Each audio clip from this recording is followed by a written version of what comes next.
Hi there, it's Ermedine, and it is, Tuesday, March 10th. And for this month, I was going to talk to people. What I'm talking to people about this month is one of my biggest passions of all time, and that's accountability. Not only as leaders, but as parents and friends and children and siblings. What one of the things that is the biggest problem with us being unhappy is when we can't have conversations with people about uncomfortable things, right? And so the month of March, that's my big topic, is how to have a crucial conversation. And so I just wanted to start with a story about some research that was done with a company that wrote the book Crucial Conversations. And what they did was trying to figure out, why are we so uncomfortable with having conversations with people that are not, that have done something wrong, or that we don't approve of, or that we would like to change, whether it's at home with our spouse or maybe at work or whatever. So what they did is they went to a college area, and they had somebody in line. A bunch of people were in line, and they had somebody step in line, like cut in line in front of people. And then they watched to see if anybody said anything. And person after person after person, nobody said anything. What they would do is they would do things like, say, they'd turn around and look at each other and go, or they would make a noise like, or make faces, but nobody would say anything to that person.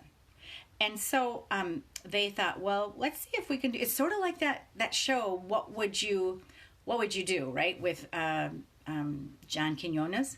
And so what they did was they decided that they would change the gender of the cutter, the person that was cutting in. So they changed the gender. That didn't change anything. They changed the size, like made him smaller. That didn't change anything. They made it somebody who was, just quieter. That didn't change anything. No matter what they did, nobody said anything. And so finally, a different day, they did a different thing. They had all the same people. The actors, they had the actor, and then what they did was they had another actor was in line, and they took that first actor and he cut in line, and the other actor said, "Hey, buddy, get to the back of the line. We've all been here," and the guy got it to the back of the line. But when asked later on about that, they felt like it was somebody was being a bully. So rather than say something to the cutter, they didn't want to look like a bully either. So time, after even they saw that, nobody said anything at all. Well, what happened was they changed it all up. And often these are the two opportunities that we think we have. We think we have one of two things when we're in a situation where we're not unhappy. Somebody at work is not doing something we like, or somebody at home is breaking the rules. Kids are breaking the rules. Spouse is doing something we've asked them not to do. We decide one of two things. One, that staying quiet is just easier because I'm not willing to cause another problem. And two, if I cause another problem, I just can't handle that problem. So I'm going to stay quiet and perpetuate the issue, or decide that I'm not going to talk because I just can't, deal with another problem that I create. And what we do right away is we say to ourselves, can I do that? Can I talk to that person? In our head, that's what we say. And what we really should be saying is not, can I talk to that person?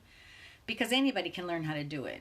What we should be saying is, should I talk to that person? And how could I, or how could I do this and do it well, right? So the third opportunity that we have really is to learn how to talk to people in such a manner that we don't continue to perpetuate the behavior, but we also don't cause a problem, right? I mean, wouldn't that be the best of both worlds?